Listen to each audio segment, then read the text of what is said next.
నమస్తే, welcome to our channel. ప్రస్తుతం మనతో దత్తపీఠ వ్యవస్థాపకురాలు, నారీసేన ఫౌండర్ శ్రీమతి లత గారు ఉన్నారు. వారితో మాట్లాడదాం. నమస్తే మా. నమస్తే పని. ఎలా ఉన్నారు మా? బాగున్నారా? బాగున్నాను. యాక్చువల్లీ మీరు ప్రతి సంవత్సరం కూడా మన పీఠంలో ఏదో ఒక కార్యక్రమాలు చేస్తూనే ఉంటారు. కొత్త సంవత్సరం వచ్చిందంటే ఏవో ఒకటి స్వామివారి అనుగ్రహంతో మీరు ఏదో ఒకటి స్టార్ట్ చేస్తూనే ఉంటారు.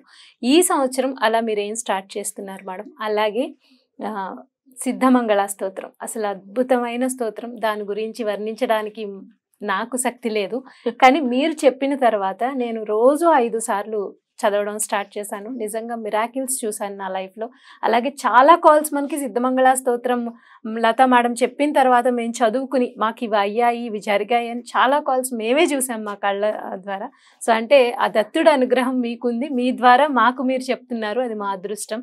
సో సిద్ధమంగళ స్తోత్రం మళ్ళీ మీరు అది కార్యక్రమాన్ని స్టార్ట్ చేసే అవకాశం ఉందా అనేది కూడా మీరు ఒకసారి వివరించండి. తప్పకుండా ఉంది సిద్ధమంగళ స్తోత్రం. ఎందుకంటే ఇది మహిమాన్వితమైన అద్భుతమైన స్తోత్రం అని చెప్పాలి. దీని గురించి ఎంత వర్ణించినా తక్కువే. ఈ సిద్ధమంగళ స్తోత్రమే నన్ను ఇంతవరకు నడిపించింది. ఇంతవరకు అంటే దత్తపీఠము నేను పెట్టడానికి ఈ సిద్ధమంగళ స్తోత్రం ఒక బలమైన ప్రేరణ, అంటే ప్రేరేపణ కలిగించింది ఆ పీఠం రావటానికి. అయితే ఈ సిద్ధమంగళ స్తోత్రం ఎంత మహిమాన్వితమైన స్తోత్రం అంటే దీని గురించి ఎంత చెప్పినా తక్కువే. ఒక కల్ప వృక్షం, కల్ప తరువు, ఒక మిరాక్యులస్ స్తోత్రం. ప్రతి ఒక్కరి జీవితాల్లో కూడా, లక్షల మంది జీవితాల్లో కూడా ఒక మార్పు తీసుకొచ్చింది ఈ సిద్ధమంగళ స్తోత్రం. చెప్పాను కదా, నేను ఈ దత్తపీఠం పెట్టడానికి సిద్ధమంగళ స్తోత్రము నాకు ఒక వే. అంటే మనని ఇంకా నడిపించేది శ్రీపాదుడే, శ్రీపాద శ్రీవల్లభుడే. 108 ఇళ్లలో ఎప్పుడైతే పూర్తి చేశానో, తర్వాత అహోరాత్రి మహాయజ్ఞం ఎప్పుడైతే కురపురంలో చేశానో, ఎప్పుడైతే పాదయాత్ర చేశానో, తర్వాత స్వామి డైరెక్ట్ గా వచ్చి కూర్చున్నారు ఇక పీఠం పెట్టమని. అంటే నేను అది ఎక్స్పెక్ట్ చేయలేదు. జీవితంలో నేను పీఠం పెడతాను, పెట్టాలి అన్న ఆలోచన కూడా లేదు. ఆ ప్రేరణ, ఆ సంకల్పం కూడా స్వామి ఇచ్చి నేరుగా వచ్చి కూర్చున్నారంటే అంత దగ్గర అవుతారు స్వామి శ్రీపాద శ్రీవల్లభుడు. అసలు ఇది ఎంత మంది జీవితాల్లో మార్పు తీసుకొచ్చిందంటే, ఉద్యోగం లేని వాళ్ళకి ఉద్యోగాలు, మనశ్శాంతి లేని వాళ్ళకి మనశ్శాంతి, ఆరోగ్యము, ఆనందము.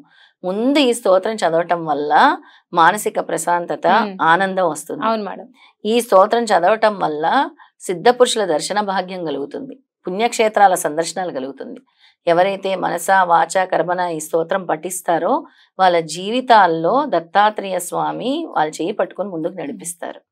కోరిన కోరికలు వెంటనే నెరవేరుతాయి.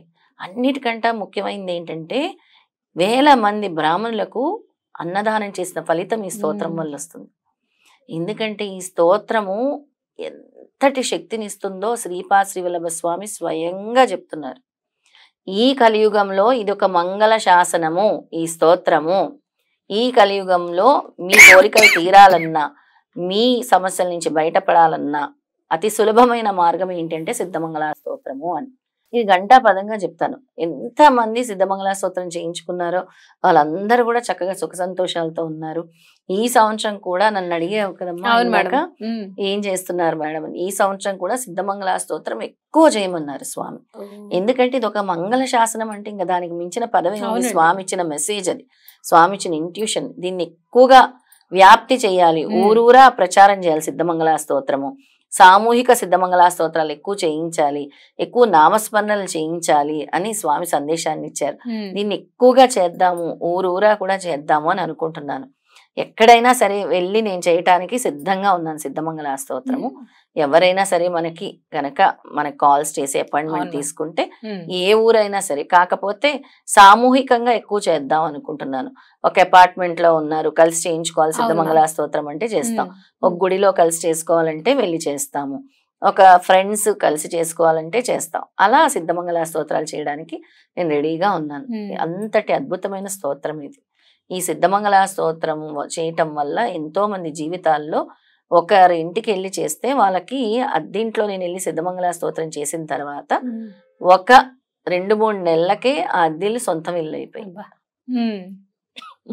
సో చూడండి అసలు ఎంత మిరాకిల్ చాలా కదా. చాలా ఉమ్. చాలా అసలు మాకు ఇది జరిగింది అది జరిగింది అని అందరు ఫోన్ చేసి చెప్పడం, ఉమ్. మనకి ఎన్నో రివ్యూ అవును. కాల్స్ వచ్చాయి ఈ అవును మ్యామ్. సిద్ధమంగళ చాలా స్తోత్రం వల్ల. రివ్యూ కాల్స్ వచ్చాయి నిజంగా చాలా సిద్ధమంగళ స్తోత్రం అలాంటి గురించి. అసలు దీన్ని అసలు మనం ఎంత గట్టిగా పట్టుకుంటే అంత బాగుంటుంది అనమాట. ఉమ్. ఏదైనా సమస్య వచ్చినా మీరు కూర్చోండి, స్వామి పటం ముందు కూర్చొని స్వామి ముందు, స్వామి నేను ఈ సిద్ధమంగళ స్తోత్రం ఒకటే వచ్చు, నాకు నేను ఉమ్. నిన్నే నమ్ముకున్నాను, ఈ సిద్ధమంగళ స్తోత్రమే పఠిస్తాను, నాకు ఇది తప్పించి ఏమీ తెలియదని చదవండి. ఎవరైనా కష్టంలో ఉంటే స్వామి దగ్గర కూర్చొని 108 సార్లు చేస్తే తప్పకుండా దానికి సొల్యూషన్ ఇస్తారు స్వామి. ఉమ్. 108 సార్లు గనక ఇది నాకు, నేను ఇంకా భరించలేకున్నాను ఈ సమస్య, నాకు దీనికి ఈ సమస్యకు పరిష్కారం కావాలి అనుకునే వాళ్ళు కూర్చొని స్వామి ముందు కూర్చొని మనస వాచ కర్మన భక్తి శ్రద్ధలతో గనక స్వామి పట్టం ముందు కూర్చొని సిద్ధమంగళ స్తోత్రం 108 సార్లు గనక అక్కడి నుంచి లేవకుండా పఠిస్తే స్వామి తప్పకుండా వాళ్ళకి ఆ సమస్య నుంచి బయట వేసేలాగా చేస్తారు. ఉమ్. కానీ కొంతమందికి ఇంకా తీరలేదంటే అక్కడ నీ భక్తి విశ్వాసం కూడా అవును ముఖ్యం. Madam correct. నీ ప్రారంధ కర్మలు ఎలా ఉన్నాయి, నీ పాపప్రాసలు ఎలా ఉన్నాయి, వీటన్నిటిని బేస్ చేసుకుని నీకు రిజల్ట్. అవును అవును మ్యామ్ కరెక్ట్. ఇది నిజంగానే ఒక కల్పవృక్షంగా చెప్పవచ్చు సిద్ధమంగళ స్తోత్రాన్ని. సో ఎవరైనా సరే సిద్ధమంగళ స్తోత్రం పెట్టుకోవాలి ఇంట్లో పారాయణం అనుకుంటే కనుక కింద స్క్రోల్ అవుతున్న నెంబర్కి ఆ నెంబర్కి కాల్ చేస్తే కనుక మీకు డీటెయిల్స్ ఇస్తారండి. సో నిజంగా మేడం మీరు ఇంత పెద్ద కార్యక్రమాన్ని ఇంత చక్కగా ఎవరు అడిగినా కాదనుకున్నా ఎంత దూరమైనా వెళ్ళి మీరు చేస్తారు. అది స్వామివారు మీకు ఇచ్చిన అనుగ్రహమే. అది అదొకటే అదృష్టంగా. కాదు అవును. పని, మనం పీఠం దగ్గరకు వచ్చి శ్రీపాదులు అని దండం పెట్టుకున్న ప్రతి ఉమ్. ఒక్కరు కూడా మాకు ఇది జరిగింది, మాకు ఇది జరిగిందనే చెప్తూ ఉన్నారు. ఓ, ఉమ్. ఎందుకంటే నేను చెప్పేది ఏమి నేను స్వతహాగా ఏం చెప్పను, అవునండి. స్వామి సూచించిన మార్గాలే చెప్తాను. ఉమ్. మాకు ఈ సమస్య, మాకు ఈ ప్రాబ్లము, మాకు ఇది, మాకు ఈ ఉద్యోగం రావట్లేదు, మాకు ఈ ఆర్థిక సమస్య అంటే స్వామి చెప్పిన విధానాన్ని, స్వామి చెప్పిన వ్రతాల రూపంలోని, హోమం రూపంలోని, దాన ధర్మాల రూపంలోని నేను వాళ్ళకి చెప్తాను. అవును మ్యామ్ అవన్నీ కరెక్ట్. కూడా. ఒకసారి అయితే మేడం నేను నా పర్సనల్ ఎక్స్పీరియన్స్ మీరు చెప్తాను. ఎక్స్పీరియన్స్ అయ్యాను అన్నారు కదా అవును సిద్ధమంగళ మేడం. స్తోత్రంలో, ఎలాంటి ఎక్స్పీరియన్స్ అయ్యారో చెప్తేనే కదా మనం అవును వాళ్ళందరూ. మ్యామ్ అందుకే ఇప్పుడు నేను చెప్దాం అనుకుంటున్నాను. మీరు చెప్పారు నాకు ఇలా డైలీ చదువు ఫణి అని 1 year బ్యాక్ నాకు చెప్పారు. చెప్పిన తర్వాత నేను స్టార్ట్ చేశాను మేడం సిద్ధమంగళ స్తోత్రం డైలీ 5 times చదవడం స్టార్ట్ చేశాను. చేసిన ఆల్మోస్ట్ ఒక 6 months ఏమో మేడం నేను హౌస్ తీసుకున్నాను. అసలు మేము హైదరాబాద్లో తీసుకోవాలి అని కానీ ప్లాన్ కూడా లేదు మాకు అసలు. బట్ కానీ అనుకోకుండానే నేను తీసుకున్నాను. సో అది స్వామివారి అనుగ్రహమే అనుకుంటాను. పెద్ద మిరాకిల్. అవునండి. సో నేను ఇంకా అలాంటివి చాలా మిరాకిల్స్ చూసాను మేడం. కొన్ని పర్సనల్ లైఫ్ లో కూడా నేను చాలా మిరాకిల్స్ చూసాను. అంటే స్వామివారిని నేను ఎప్పుడు అనుకుని చేశాను అంటే నాకు అది కొన్ని రోజుల్లో అది రిజల్ట్ మాత్రం ఖచ్చితంగా సిద్ధమంగళ స్తోత్రం ఆ మంత్రం నాకు ఆ స్తోత్రం నాకు చూపించింది మేడం ఒక దారి. అంటే ఒక్కొక్కసారి కన్ఫ్యూజింగ్ స్టేజ్ లో ఉంటాం, మనం ఇలా వెళ్ళాలా, ఇది చెయ్యాలా వద్దా, చేయడం రైట్ రాంగ్ అన్నప్పుడు నాకు నిజంగా నాకు అది ఆ దారి దొరికింది. సో నేను వీడియో ముఖంగానే అందరికీ తెలియచేయాలని నేను ఈ ఎక్స్పీరియన్స్ చెప్పాను. అలాగే అందరి ఎదురుగానే నేను మీకు కృతజ్ఞతలు కూడా చెప్తున్నాను. లేదు అప్పుడు మీరు నాకు చెప్పారు కదా, నాకు అప్పటి వరకు సిద్ధమంగళ స్తోత్రం ఒకటి ఉంటుంది, దత్తాత్రేయ స్వామి వారు తెలుసు, పిఠాపురం వెళ్ళాను, నేను దర్శనం చేసుకున్నాను స్వామివారు అంటే నమ్మేదాన్ని. కానీ సిద్ధమంగళ స్తోత్రం ఒకటి గురుచరిత్ర పారాయణ చేసేదాన్ని నేను. బట్ సిద్ధమంగళ స్తోత్రం గురించి అయితే నాకు చదవాలి అని తెలియదు మేడం. కామధేనువు, అవును మేడం, కామధేనువు, కల్పతరువు, దానికి మించినది అని కూడా మిరాక్యులస్ స్తోత్రం అని అందుకే అన్ని సార్లు నేను చెప్తాను. నిజంగా నమ్మకంతో ఎవరైతే చేస్తారో పని ఇల్లేంటి అన్ని ఇస్తారు స్వామి, మనతోనే ఉంటారు, మనం నడిపిస్తారు. చెప్పావు కదా అజ్ఞాన అంధకారంలో నుంచి వెలుగులోకి తీసుకొచ్చేది ఈ స్తోత్రం.